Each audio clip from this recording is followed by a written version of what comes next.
நான்லாம் வந்து சினிமாவுக்கு வர்றேன்னு சொல்லும்போது எங்கள் அப்பா சொன்னது, எப்பா சினிமா வந்து ஒரு நிலையில்லாத தொழில், நீ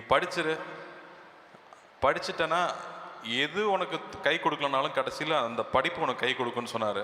அதனாலேயே என்னை வந்து நான் இன்ஜினியரிங் படித்தேன், அதுக்கப்புறம் மாஸ்டர்ஸ் படித்தேன், அதுக்கப்புறம் சினிமாவுக்கு வந்துட்டேன், அது வேறு விஷயம்.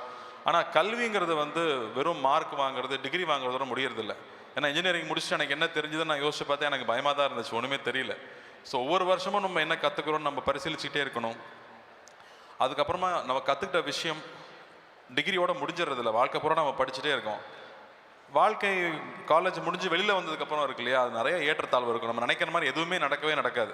ஒரு பிரேக் ஒயர் கட்டான வண்டி மாதிரி தான், அதை சமாளிக்கிறது சாதாரண விஷயம் இல்லை. அதை எப்படி எதிர்கொள்கிறோங்கிறது வந்து கல்வி தான் நமக்கு சொல்லிக் கொடுக்குது. எது சரி தவறு, எதை நம்ம என்ன முடிவு எடுக்கணும் அப்படிங்கிற எல்லா விஷயமே கல்வி தான் கொடுக்குது.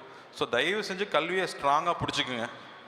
இந்த வயசில் தான் நிறைய டிஸ்ட்ராக்ஷன்ஸ் இருக்கும், அதை தாண்டி அதை தைரியமாக கான்ஃபிடென்ட்டாக அதை பிடிச்சிட்டிங்கன்னா லைஃப் லாங் உங்களுக்கு பயமே இருக்காது.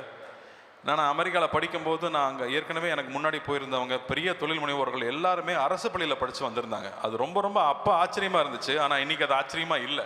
அரசு பள்ளியில் படித்து வந்தவங்க தான் அங்கே பெரிய பெரிய ஆட்களாக இருந்தாங்க, அந்த எனக்கு முந்தின தலைமுறையில் இருந்தவங்களே.